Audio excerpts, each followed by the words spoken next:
Before you can run a business, you should understand yourself first, because everything about your business is coming out of you. Your ideas, your thoughts, your creations, what you want, your personality, it's all flowing from you. So grow you, and then your business will grow with you.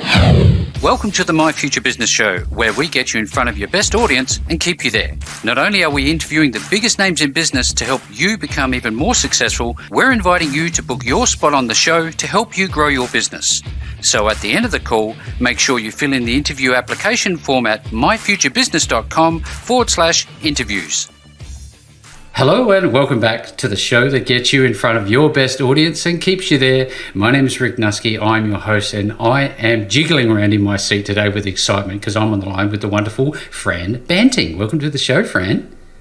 Thank you, Rick. I'm just as excited as you are. Oh, absolutely. Given the topic that we're about to discuss, I'm sure by the end of the call, everybody who is listening is going to be jumping over themselves to get access to your wonderful work. Now, just for context, Fran, I'm going to share with the audience that you are a personal growth coach, you're a business consultant, a results expert, and you work with individual small business owners, entrepreneurs, and entrepreneurs wanting to grow themselves, their businesses, and their profits. Now, before we take a deep dive into the core of what we're going to discuss, I'd love to learn more about you. Where is home for you?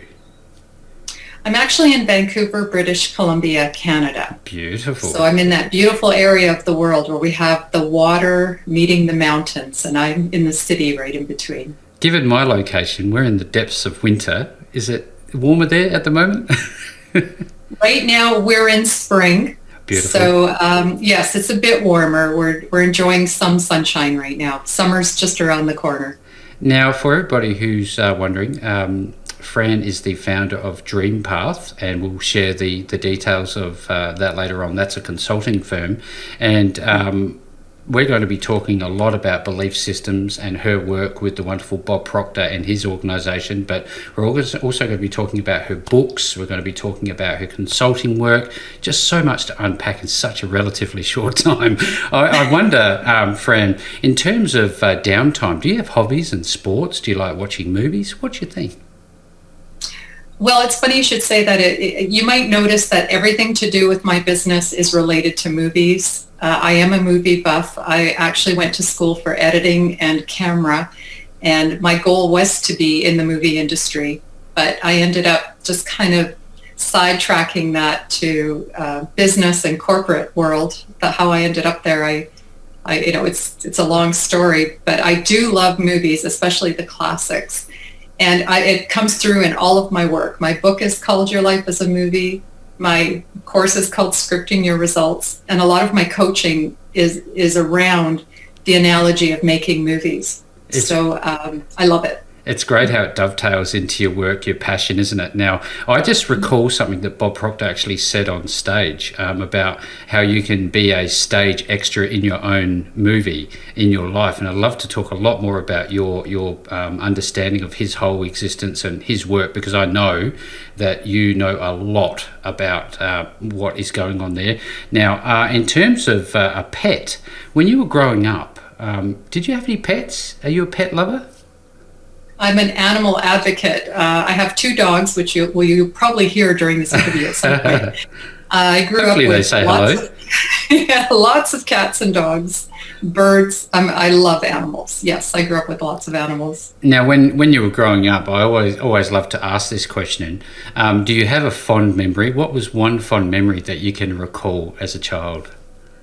Although there's probably hundreds. No, there's one that, it's funny you should say that. I had a cat, Winnie, and she was my favorite cat. We had her for about 12 or 14 years. I remember we had her forever. And she actually gave birth to her kittens. She climbed up on my lap, and she had them on my lap. She had 6 or 7 kittens, if I remember correctly. I was about 8, and I'll never forget it. And I would scream out every time another one came out. I'd tell my mom, there's another one. And I'd tell my mom what color it was. But the cat just loved me so much. She just, needed, I guess, to be comforted by me, that I'll never forget it. Now, I know when I was growing up, I had some people in my life that really helped form the person that I became today. Did you have anybody like that early on in your life? Yes, I had an uncle. who was, I can't even describe him. He's the type that went to university, started university at 50. And, I used to go stay with him at the university to see him. And he just loved art and theater, literature. And every time you sat down with him, it was just an interesting discussion. He always saw things so deeply and philosophically. Yeah. And maybe that's why I'm so philosophical myself, because I sort of started young, hearing everything from him. So my Uncle Tony, he was a strong, strong influence in my life. That's great. Thank you for sharing, because it gives some background into the people that we have on the show. And I think it's really important to see that beyond the business, beyond the coaching, there are real people behind this. And that's what I think makes the show unique. So thank you very much for sharing. Now, that's I know great. that after that point in time, you would have had other people, other mentors. I know that you mentioned Deepak Chopra in some of your work. And I wonder if you could talk about those type of people. Who else has influenced you in your life?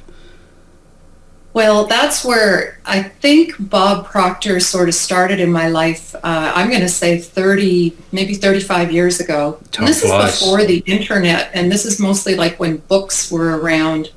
And when the internet came about, that's when I really got involved with Bob. And I was studying his work. I had already been studying Think and Grow Rich. I think I bought that book when I was about 19, so we're talking 40 years ago. Yeah. And it was around. I had that book all the time, and I can remember Zig Ziglar being another one that influenced me. And I was always studying the books, but I never really understood it, like how it comes together. I thought, okay, you can read this and understand it, but I didn't know how to put all the pieces together. What I didn't realize was that just by reading them and constantly studying them, I was putting the pieces together. And it was happening for me. I just didn't realize it till I looked back later and thought, oh, okay, now it all makes sense. So I'd have to say Bob Proctor and Zig Ziglar were big influences on me. Yeah. Probably, when I just started getting into the workforce in my late teens, early 20s. Yeah, thank you for sharing that. Now, I know that you have a master's degree in metaphysics and a doctoral degree in philosophy, specializing in holistic life coaching. Now, alongside that, you're also a certified thinking into results facilitator with Bob Proctor. And right. So there's a lot that you can share with the audience. Now, I'd love to talk about your studies with human behavior and ask you, what do you find the most fascinating about people? Is it their minds? Is it their behaviors, their personalities, or is their culture? What is it? What stands out for you? Well, knowing what I know, I cannot get enough of just watching people and seeing where they are. And it's kind of interesting. I find that sometimes I wish I didn't know what I know, because I want to sort of just jump right in and start evaluating or making suggestions on something. But I think the one thing that happened with me was I started in marketing. I actually started in a real estate company, and I took sales and marketing. Mm-hmm. And I was studying marketing.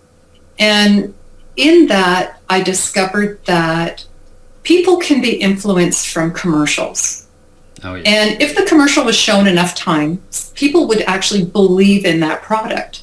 And if you brought up that product, people would say, oh, you should use so, because they say it's good. And it was all just from being influenced from an ad. And I remember that making me kind of angry. And I thought, how many things am I being influenced to buy or to do, or how to be as a person? How many am I actually doing right now based on this, philosophy of controlling people? And that was when I started understanding how people work and how the mind works. Mm-hmm. And so that's what I mean about the putting the Think and Grow Rich and Bob Proctor's teachings. I kind of put them all together and now I get it. Now I get it. We all have this mind, and there's a certain order to the mind. Most people don't know how to put that order in their mind so that they get results. Mm-hmm. They're all just kind of jumbled trying to put order in their minds. And Think and Grow Rich puts that order in your mind. And Bob Proctor took Think and Grow Rich. There's actually a lineage. It started with Andrew Carnegie hiring Napoleon Hill to write this book because he knew everything he and all these other famous rich men were doing in life. He knew that he wanted to get it down on paper, and he hired Napoleon Hill to make this book. Yep. And Napoleon Hill, I forget the other man's name right now, but he recorded Think and Grow Rich, and Bob Proctor worked with him, and I can't for the life of me remember his name. Nightingale. Yeah, Earl that's Nightingale. right. Earl Nightingale. Earl Nightingale transferred Think and Grow Rich into like a course. Bob Proctor went with Earl Nightingale, and so Bob has actually just been reiterating the teachings of Think and Grow Rich. Yep. And so that is sort of how I got involved, and realizing that I don't want to be controlled. I want to control my own mind. So how do I get order in my mind so that I can have what I want in life and I can control me? And that's basically how I got started in it. Yeah, thank you for sharing. I know that this is a massively expansive topic, not one that we can cover in any great detail because it is such a massive topic. But I wonder from a fundamental level what you're talking about that our listeners might be able to digest in a bite-sized chunk. What are we talking about here when we talk about law of attraction, belief systems and the likes? Well, I think especially for people that want to run their own businesses, I always say before you can run a business and grow a business, you should understand yourself first, because everything about your business is coming out of you. Your ideas, your thoughts, your creations, what you want, your personality, it's all flowing from you. So it's best to understand you. So grow you, and then your business will grow with you. And I don't think people realize how many behaviors and habits are actually put into them from other people that aren't serving them now in whatever goal or passion they're trying to move into right now. So you may be starting a business, or you may be in a business right now, and you see yourself as having a weakness, or you can't understand why you're stuck or why you can't do something, and that something is important for you to move forward in your business. Chances are there is a belief or a habit put inside of you that you're just not aware of, because you have the idea, you want to do it, and for some reason your body just doesn't let you do it. That's your first clue. And I always like to say that the example I like to use is, let's say you're at home and you're going to have your bowl of cereal, but you're out of milk. So you head down to the local store. We have 7-Eleven here. So do we. You have 7-Eleven, okay. So you go to 7-Eleven, and you know how they put the milk at the back so that you walk through the entire store. Oh, yeah. And they want you to buy everything. So as you're walking through, there's chocolate bars and candy, and there's chips and snacks and all this fun stuff. And you're walking back, and you go get the milk, and you come back, and you're thinking things like, how am I going to pay? I hope my debit card works, and I can't wait to get home and eat this cereal. So you go and you pay, and you go home and you have your cereal. Now, in that entire event, at any time when you walked in that door, did you have to say to yourself, don't steal that chocolate bar. Don't put those chips under your jacket. Don't you start eating that chocolate. You didn't, right? You didn't do that. In fact, it probably didn't even cross your mind.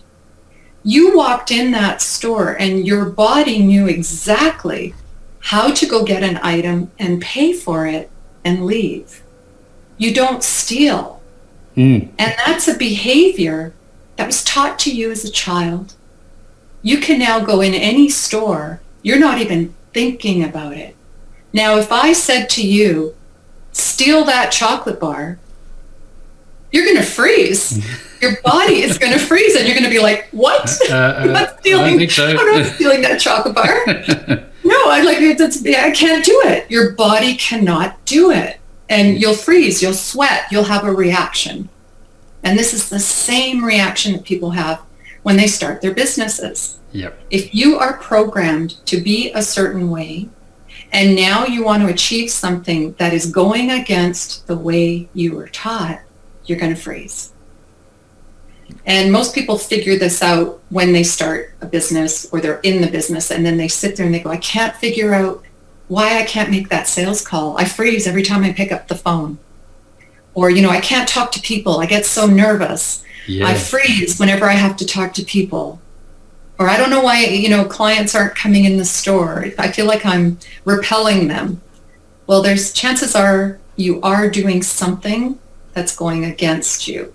And you have to sort of find out what that is, move it over, and then you can move on your way. So is this a bit... Does that make sense? Yeah, absolutely. So is this about what you think about, you bring about, and what you speak about, you also bring about?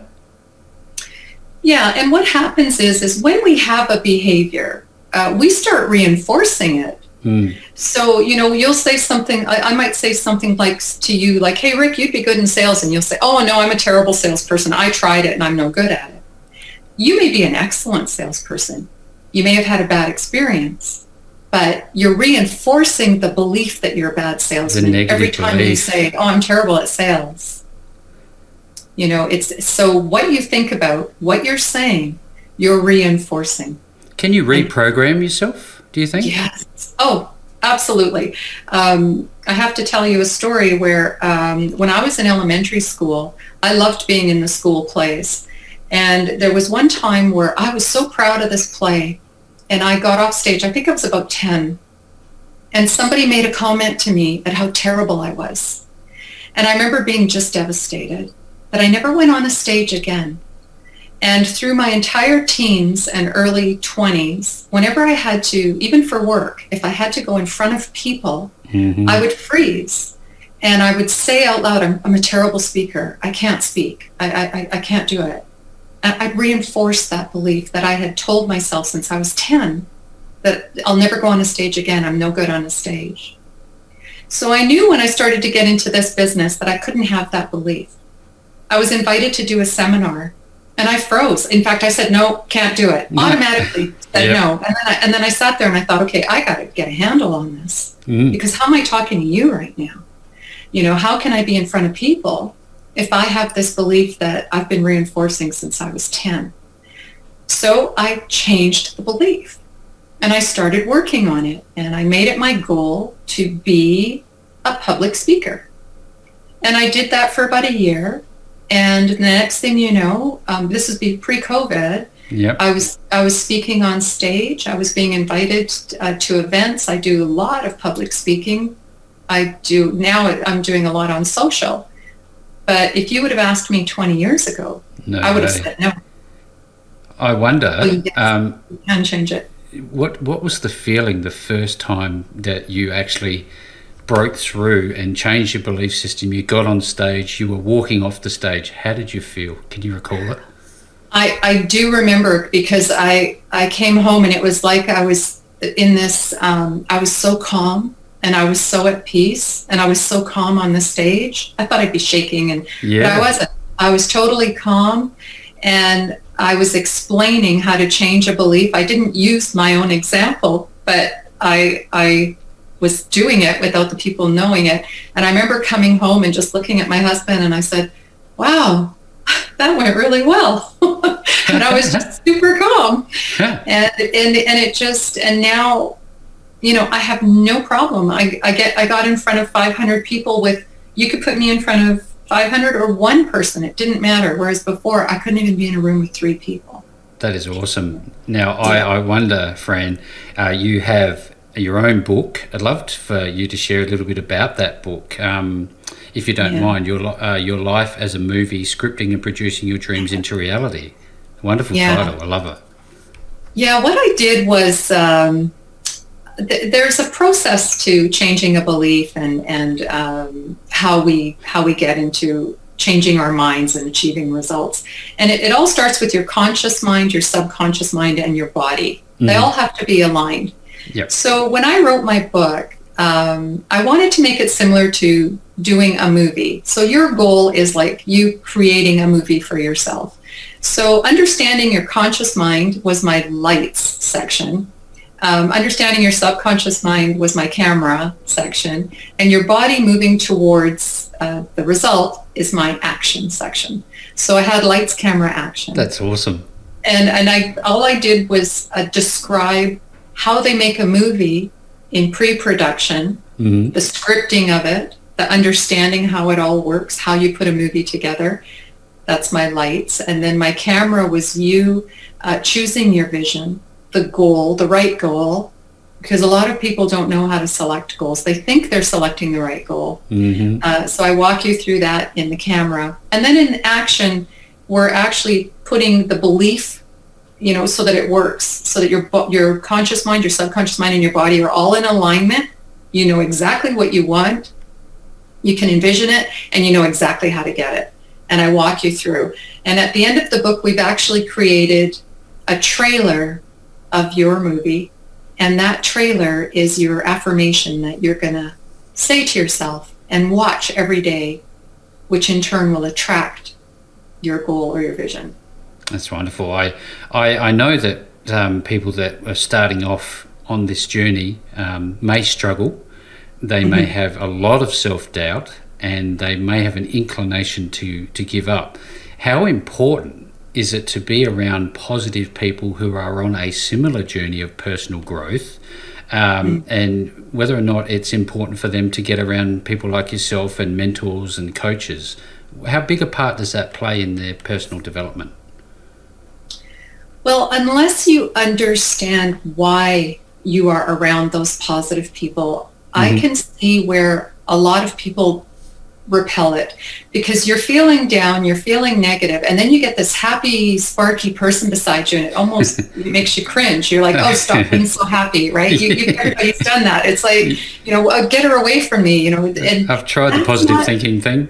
Yeah, that's not, there's a big difference between being positive and being positive. It's the best way I can describe this is worry and doubt are a negative vibration. So if you're worrying or you're doubting yourself, that's negative. So whenever you have that negativity or that self-doubt, all you want to do is just switch it to the positive thought. You don't need anybody else to tell you that you're great or anything like that. It could be as simple as, people do this. They say, I'm too ugly, I'm too, this and that. I'm too old, or I'm too this and that. Just change the message in your mind to, wow, I look great. Wow, I'm just the right age to do this, and I'm wiser than anybody. I could probably be better at this than anybody else. And you can almost feel your body moving into that positive. So it's not so much that you need to surround yourself with positive people. It's how to shift your own mind so that you can adjust yourself from a negative vibration to a positive one. And then when you learn how to shift yourself to that positive vibration, you're going to start attracting the people that are in the same vibration. And then it's going to feel good to be around them. Because you're vibrating at the same level. I'm already starting to feel this already. It's for true and certain.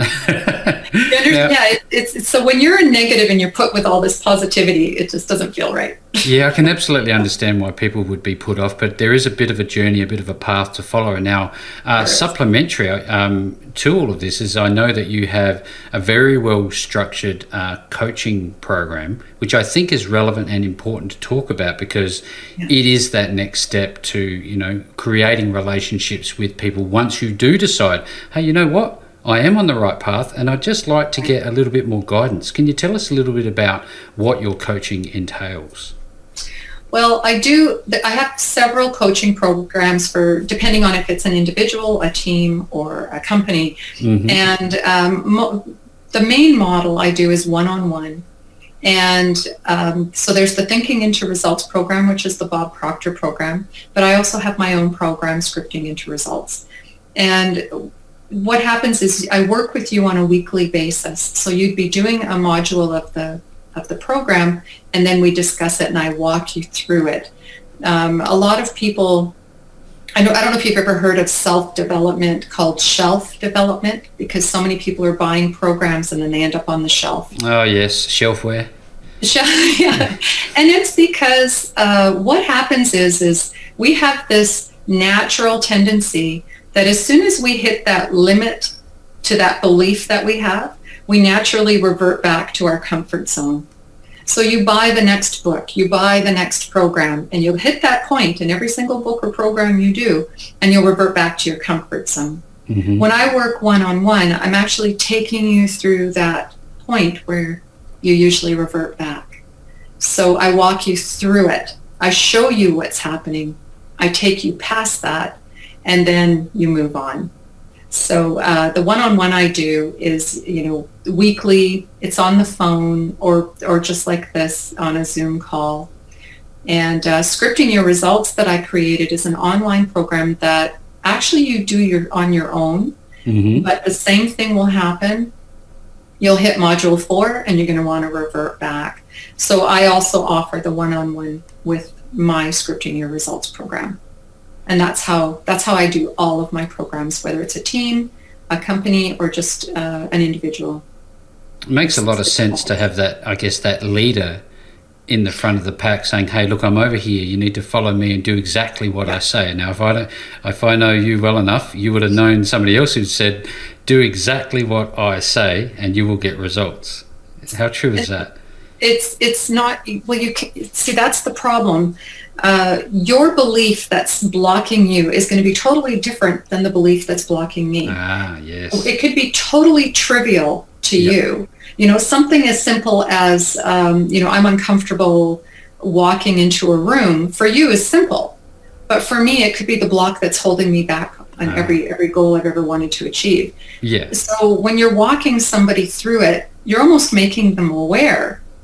Because the first thing they're going to do is make excuses, and they don't realize they're doing it. We've all developed a coping mechanism to get us through, when we hit this wall. We've all learned to cope differently.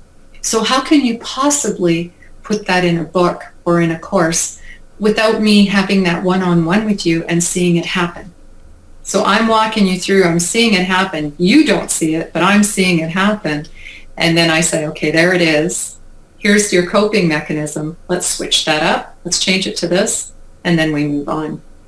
So, Fran, given the world we're living in at the moment and the isolation that many of us are experiencing, unfortunately, right now, how has your modus operandi changed? How are you working with clients?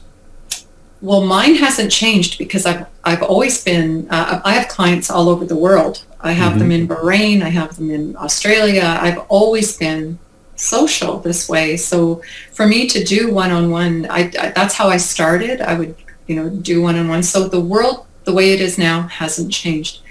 What has really changed is the attitude of people that it's all over. There's a lot of people that think, I lost it all. I lost my career. They've lost so much. To get them to into the mindset that, hey, it's an open book now. You can create a new path. You were in that path before. Now you can start anew. Where do you want to go? I find that to be the big difference right now.